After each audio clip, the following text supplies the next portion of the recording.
कमल कौर लिखती हैं, अनंत श्री, प्रेम का दर्जा हमेशा सबसे ऊपर रहा मेरे लिए, पर मैं अब समझ रही हूँ कि ज़्यादातर प्रेम जो मैंने महसूस किया अपनों के लिए वो मेरे ही मन की कोई रिफ्लेक्शन था। ऐसा लगता है खुद के मन और इसके बिलीफ से ही प्रेम कर रही थी।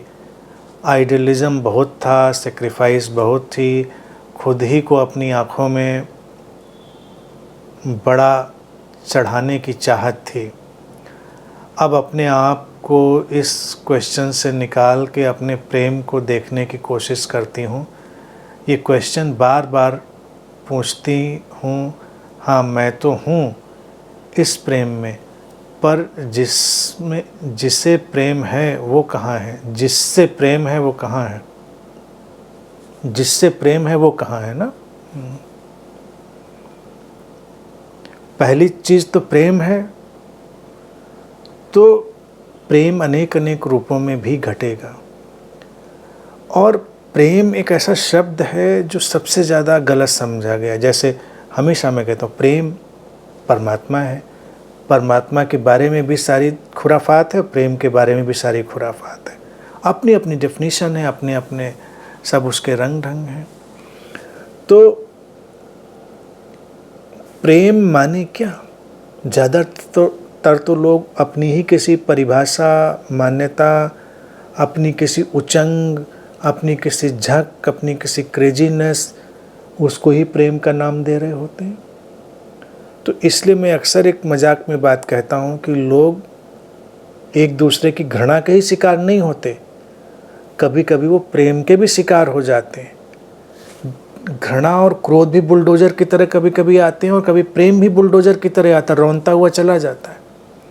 किसी के भीतर झक चढ़ गई है प्रेम की, प्रेम पूर्ण, बिल्कुल लबालब बह रहा है प्रेम उसके भीतर से, और उसके प्रेम का बुलडोजर चला आ रहा है। आप सामने पड़ गए। अब ये आपकी बदकिस्मती थी कि आप सामने पड़ गए।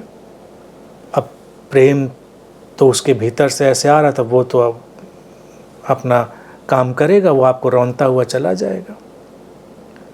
तो कई लोगों को मैंने घृणा और उसके बुलडोजर से रौंदा हुआ नहीं, प्रेम के बुलडोजर से रौंदा हुआ भी देखा है।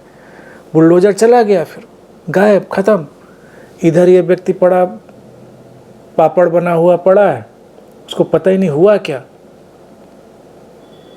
आया था वो तूफान, चला गया। वो उस तूफान की झक थी जिसके अंदर से आया था। अब ये साहब जो पड़े हुए हैं पापड़ बने बुलडोजर के नीचे, इनकी अपनी डेस्टिनी अभी समझें क्या है। तो हम लोग एक दूसरे को प्रेम का शिकार भी बना लेते हैं। इसको मैं प्रेम नहीं कहता।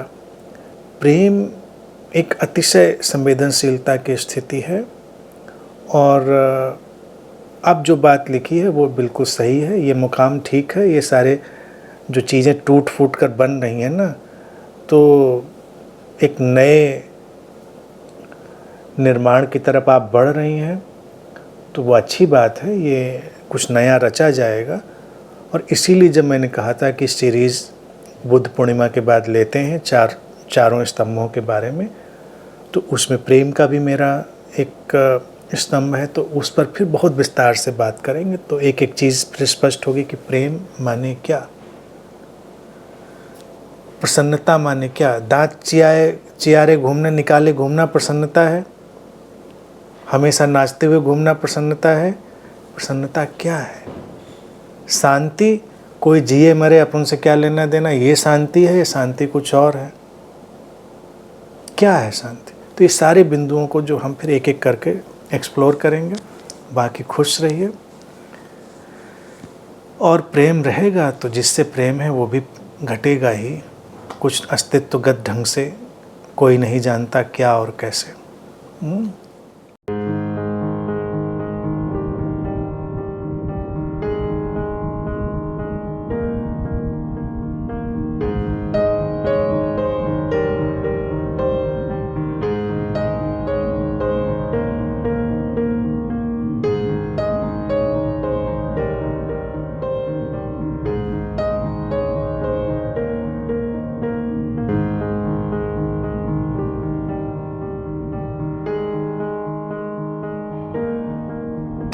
है।